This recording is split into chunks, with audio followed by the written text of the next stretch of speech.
So let me get this straight. President DJT, who regularly calls himself the most peaceful president in history, has now given Iran a 10 to 15-day deadline to agree to a nuclear deal or face potential US strikes. Peaceful, with a countdown timer. The US has reportedly moved major military assets into the region, carrier strike groups, strategic positioning, the works. And at the same time, we're being told this is about preventing nuclear escalation and keeping the world safe. Which, to be fair, nuclear proliferation is a serious issue. No one sensible wants more nuclear weapons in unstable regions.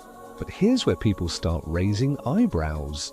If this was purely about freeing the Iranian people or humanitarian concern, we'd be having a very different type of conversation, because regime change isn't exactly a new hobby in foreign policy.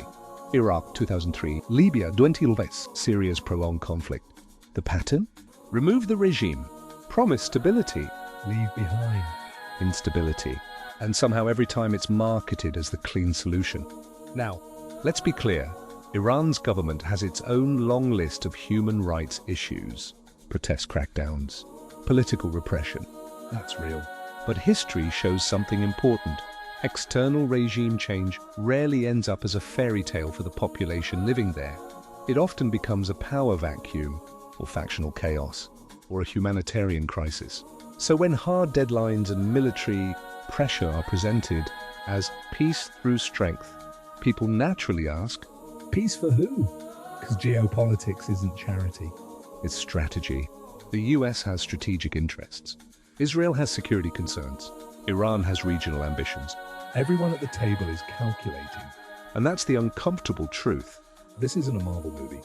There are no clean good guys and bad guys with dramatic background music.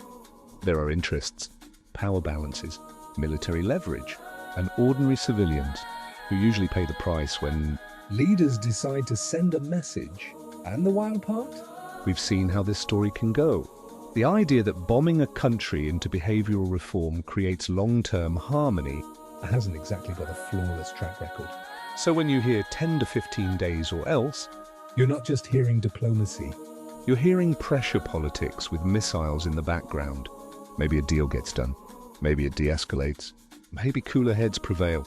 But if we've learned anything from the last 20 years, it's that wars start quickly and rebuilding countries takes decades.